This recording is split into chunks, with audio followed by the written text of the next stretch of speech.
Boa tarde! No Nesp Notícias deste feriado de 9 de julho, a gente vai dar dicas para jovens que querem abrir o próprio negócio. Investir em algo que entende é fundamental para o sucesso da empresa. Ter iniciativa, vontade de mudar e de buscar informações também são pré-requisitos para quem deseja trabalhar por conta própria. E essas são características que não dependem da idade. E a repercussão nas ruas de Bauru da derrota do Brasil para a Alemanha.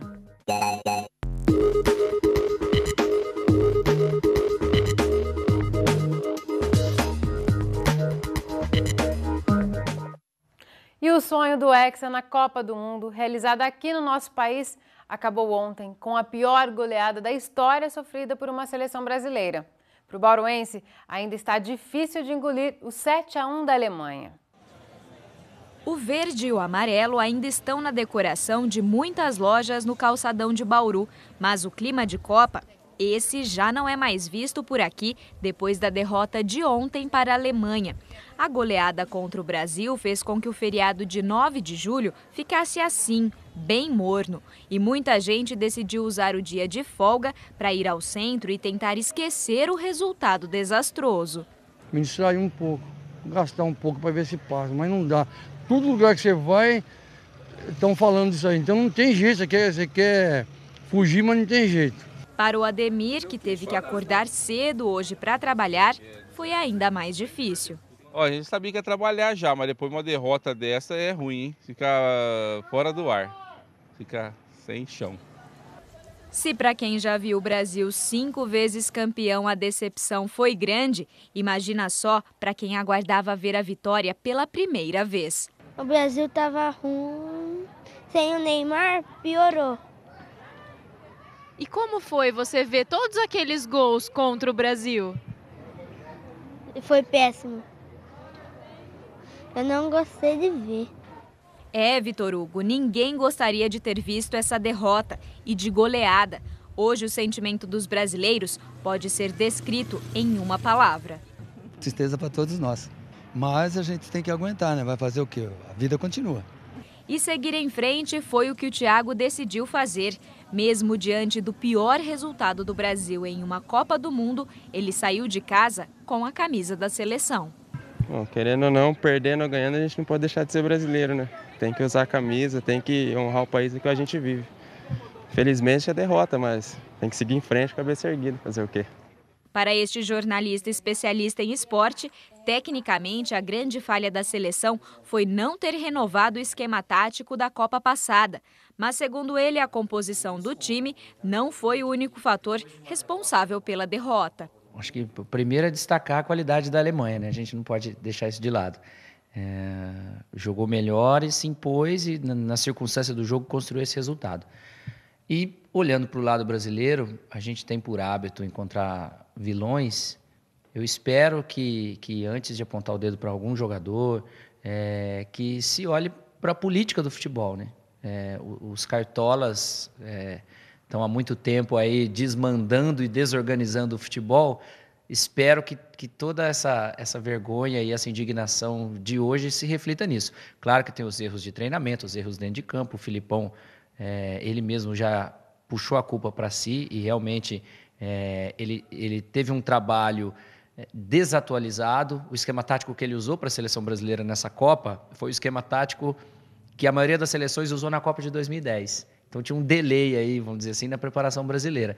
Procurar individualmente em jogadores, acho muito precipitado e até mesmo uma covardia nesse momento. Prefiro pensar no conjunto dos erros, mas prefiro mais ainda, como já disse, que a política do futebol seja a principal vilã e que seja revista.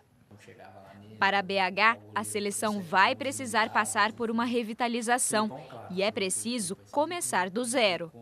Acho que uma discussão em conjunto, procurar cabeças pensantes do futebol, mesmo da crônica esportiva, tem muita gente que se passou por chato e que, na verdade, estava correto. Então, assim, gente que estuda, que acompanha futebol, buscar essas pessoas, a opinião dessas pessoas e acho que é começar do zero. Não tem nem como você refazer, remontar o projeto atual. Se isso vai ser com um treinador estrangeiro ou se a gente tem algum treinador aqui que tem um perfil de mudança, precisamos procurar. Mas com certeza é começar do zero. E começar do zero em planejamento, porque os jogadores são esses. A maioria dos que estavam na seleção são os melhores jogadores brasileiros. Então, e vão estar na próxima Copa. Davi Luiz, Neymar, enfim. A maioria dos jogadores vai estar na próxima Copa. Então, é uma questão de planejamento. Independentemente das mudanças que estão por vir, o desejo dos brasileiros é um só. Ganhar. Só tem que voltar a jogar futebol brasileiro. Fora isso, a confiança da torcida vai ser difícil recuperar. Se não voltar a jogar o futebol brasileiro que a gente está acostumado a ver, eu acho que voltar a confiança vai ser muito difícil. Amanhã o professor Zeca Marques da Unesp fala ao vivo sobre o que esperar da seleção brasileira depois dessa derrota histórica. Ele comenta também a definição da equipe que vai enfrentar a Alemanha na final da Copa do Mundo. Argentina e Holanda disputam a vaga neste momento no Itaquerão, em São Paulo. E o Unesp Notícias quer saber a sua opinião sobre a Copa do Mundo. O que mais surpreendeu você até agora, além dessa derrota do Brasil, né? A falta de grandes manifestações, a organização do evento, o avanço para a segunda fase de seleções menos tradicionais, o nível dos jogos ou nada te surpreendeu? Você pode participar acessando o nosso site ou então pelo aplicativo de interatividade para a TV digital. Se você nos assiste pelo canal 46.1, vê um ícone de interatividade aí na sua tela. Clique com o controle remoto e, além de participar da enquete, tem acesso a conteúdos extras. Vamos ver agora como fica o tempo. As informações são do CPTEC e do IPMET.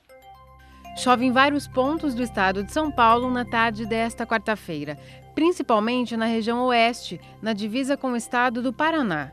Amanhã, uma massa de ar frio e seco diminui a ocorrência de chuvas e as temperaturas devem cair ainda mais.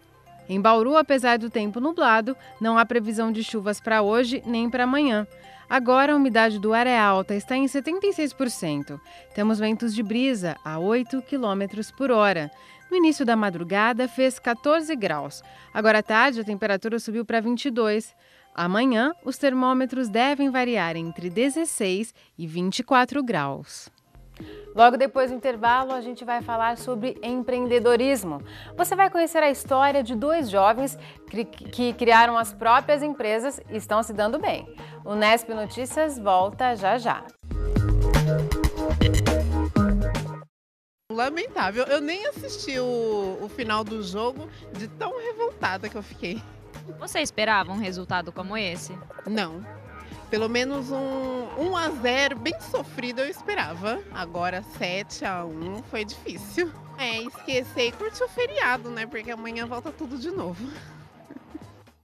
Pois é, a Copa do Mundo está quase terminando e as eleições são o próximo grande tema do país. Os cartórios eleitorais já estão convocando mesários para trabalhar em outubro e é possível se candidatar para esse cargo. Podem ser mesários, voluntários, eleitores com mais de 18 anos que estejam com o título em dia.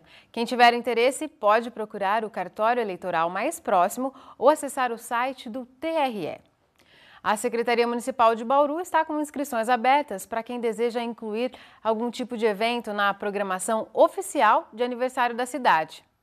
As instituições interessadas devem encaminhar os dados do evento para o e-mail cultura@bauru.sp.gov.br até o dia 18 de julho ou então levar o material pessoalmente à Secretaria de Cultura.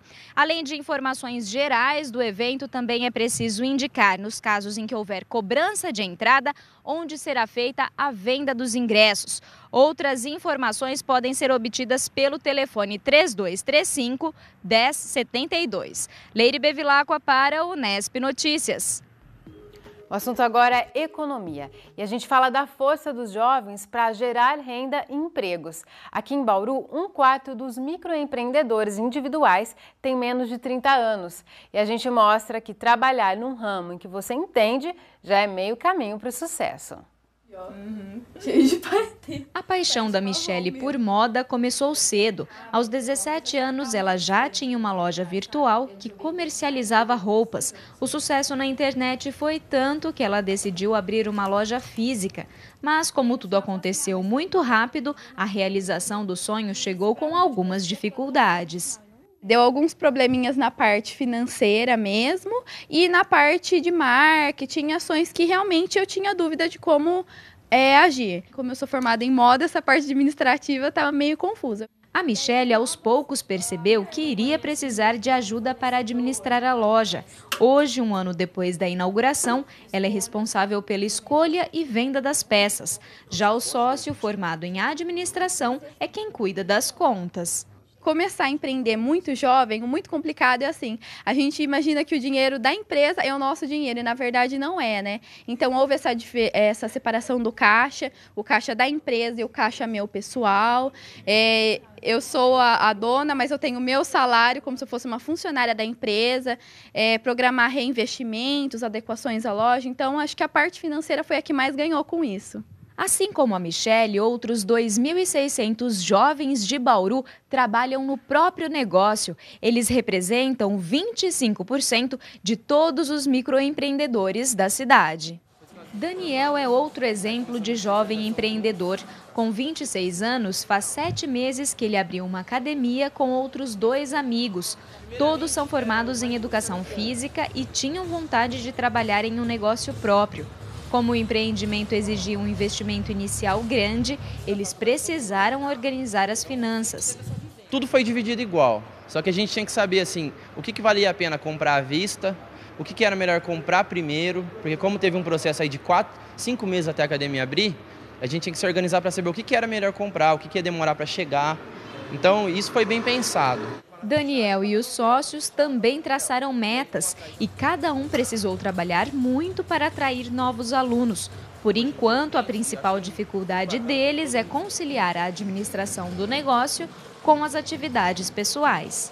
A gente, no caso, não parou com nossos outros negócios, então todo mundo dá aula de personal, então você continua trabalhando fora e chega aqui e trabalha aqui também. Só que o retorno a gente sabe que é 1, 2 anos. Então hoje a gente trabalha para colocar a casa em ordem, né? Tanto a Michele quanto o Daniel são exemplos que deram certo. E um dos motivos é o fato de eles terem escolhido atividades que conhecem e têm prazer em desempenhar. Mas, de acordo com o gerente do Sebrae, além de gostar do que faz, o jovem precisa ter outras habilidades. O jovem, ele é bastante afoito e tem uma vontade, uma energia muito grande de fazer acontecer. Mas a preocupação é que ele não pode pensar somente por si mesmo, ele tem que buscar informações com outras pessoas mais experientes e não só ir pelo seu raciocínio.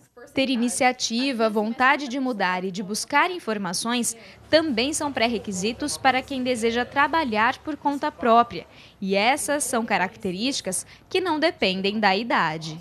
Quando o empreendedor começa a ter essa visão, não importa a idade, né? A gente tem jovens que com esse perfil dão certo e nós temos pessoas experientes que, por não ser flexíveis, também quebraram. Então é muito relativo, precisa desenvolver esse comportamento empreendedor, precisa conhecer as suas características, se você gosta efetivamente daquele negócio próprio, né? Se você buscou informações sobre aquilo e fazer da melhor forma possível. Essa é a grande orientação.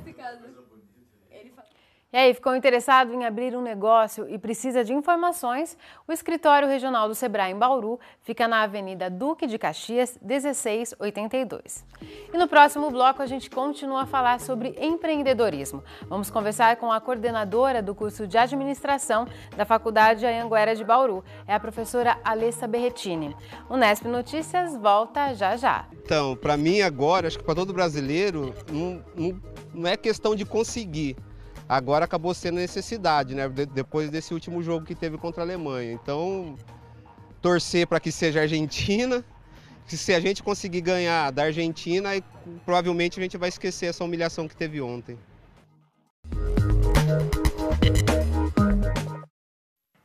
E a gente volta a falar sobre os desafios e as vantagens de se tornar um empreendedor. Recebemos a coordenadora do curso de administração da Faculdade Anhanguera de Bauru, a professora Alessa Berretini. Alessa, muito obrigada por sua presença aqui no Nesp Notícias. Muito obrigada pelo convite. Alessa, qual que é o primeiro passo para quem deseja abrir um negócio? Bom, primeiramente, ele precisa identificar se esse segmento ele tem um potencial na região que ele deseja inserir esse negócio, né? Depois decidir em qual tipo de empresa ele irá se enquadrar, definir a questão de abrir um CNPJ, definir o nome fantasia, o nome empresarial, se ele vai ter ou não sócios, qual é a localização, se ele vai trabalhar no ramo de serviços, no ramo industrial, enfim, são as primícias aí para se abrir um negócio. Nós vimos aí na reportagem que muitas vezes a pessoa que decide abrir um negócio, ela não tem essa base de formação na área de administração, né? Ela vai abrir um negócio na área onde ela estudou. É importante buscar um aconselhamento nessa área para saber como administrar? Exatamente. A grande maioria das pessoas que abrem empresas hoje, elas se formaram em outras áreas que não são necessariamente da área de gestão, um curso de administração ou um curso afim. É importante que ela procure um especialista, nós temos órgãos específicos para isso, como por exemplo o Sebrae, que eles vão orientar com relação ao plano de negócios, se realmente esse negócio ele é viável, ele é rentável, se ele é rentável principalmente na região que ela deseja. Hoje, o perfil das faculdades ele vem se alterando ao longo dos anos com relação à grade dos cursos, né? Antigamente, você tinha um contato com a prática somente depois de formado. Hoje não, a faculdade ela já insere o aluno no mercado de trabalho dentro de projetos da faculdade mesmo. Por exemplo, um aluno de administração, no último ano, ele desenvolve um plano de negócios real ao longo de todo o ano. E muitos desses alunos, depois de formados, pegam esse plano e realmente abrem essa empresa. Então, com todo o embasamento que eles tiveram ao longo do curso, eles desenvolvem esse plano depois. Quer dizer, já vão tendo familiaridade com esse mundo dos negócios, né? Exatamente. E é importante que a pessoa entenda e goste da área, mas é o que você disse, primeiro precisa ver se tem demanda para aquele tipo de serviço que ele vai oferecer. Mas o fato dela entender daquele negócio é fundamental para dar certo? Não, com certeza, não necessariamente ela precisa gostar apenas daquele ramo, ela precisa entender, saber dos seus concorrentes, do mercado, se é viável, como está a demanda da região, é de suma importância esses pequenos detalhes. É claro que nós temos que fazer o que gostamos, principalmente, mas também unindo com o conhecimento técnico da área também. E se a pessoa identifica um tipo de deficiência de serviço naquele bairro, por exemplo, falta uma lavanderia, mesmo que ela não tenha conhecimento, é possível ela se cercar e ter sucesso nesse negócio? Sim, é possível. É claro que ela necessita buscar maiores informações, né, em órgãos, enfim, em lugares que possam fornecer informações mais precisas desse segmento, até porque para que ela possa ter uma competitividade adequada com os seus concorrentes. Alissa, você mesmo comentou que os universitários estão abrindo mais negócios. Para você, é até uma forma deles driblarem o mercado de trabalho que está um pouco mais enxuto, uma certa falta de oportunidades? O que acontece? Antigamente, o sonho de qualquer universitário era entrar por uma grande multinacional, ser um grande executivo. Hoje, é claro que temos, sim, muitos alunos com esse perfil, mas isso vem mudando ao longo dos anos. Por conta da autonomia, de fazer o que gosta, de ter flexibilidade, muitos alunos já desde da faculdade já optam por abrir o seu próprio negócio. Então, isso vem crescendo a cada dia, a faculdade está dando embasamento para isso e esses alunos estão conseguindo. Esse perfil ele está mudando, sim, a cada ano. E o fato de ser jovem ajuda em quê? Bom, o jovem normalmente ele é dinâmico, ele é proativo, ele tem muita energia. Isso com certeza também é de grande valia e importância para isso. O jovem normalmente ele acaba tomando mais riscos, porque de repente ele ainda não tem alguns compromissos financeiros, como por exemplo família, então ele se arrisca, ele se atira um pouco mais. É claro que essa questão do risco ele deve ser um risco totalmente calculado. E tem alguma desvantagem, alguma deficiência que esse empreendedor, pelo fato de ser jovem, tem que se cercar de um cuidado maior? Eu não digo que seria uma desvantagem, mas esse jovem ele precisa se especializar.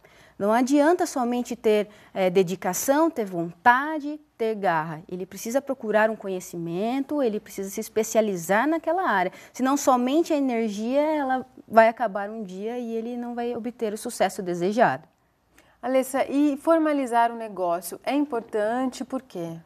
É importantíssimo. Primeiro, para você estar dentro da regularidade, né? Segundo o Sebrae, mais de 68% das pessoas que viviam na irregularidade e oficializam a sua micro e pequena empresa aumentam as suas vendas. Né? Então, é muito importante que elas procurem um órgão, né? Que elas entrem com toda a documentação para que elas possam estar inseridas nesse mercado. E para se tornar um microempreendedor individual, tem alguns critérios, né? Exatamente. Você tem que ter um faturamento anual, né, diluído nos 12 meses de até R$60 mil. Né? Você não pode ter um sócio que ele tenha participação em outras empresas. Você pode ter apenas um colaborador para a sua empresa, né? E há também algumas vantagens, porque você fica isento de alguns tributos federais, né? E você também tem alguns auxílios, como, por exemplo, auxílio maternidade, auxílio doença, aposentadoria, que se você estivesse na irregularidade, você não teria esses benefícios. Por isso, as vantagens são inúmeras. Tá certo, Alessa, muito obrigada por suas contribuições. Eu que agradeço. O Nesp Notícias fica por aqui. A gente volta a se encontrar amanhã às 5h30 da tarde, ao vivo. Tchau!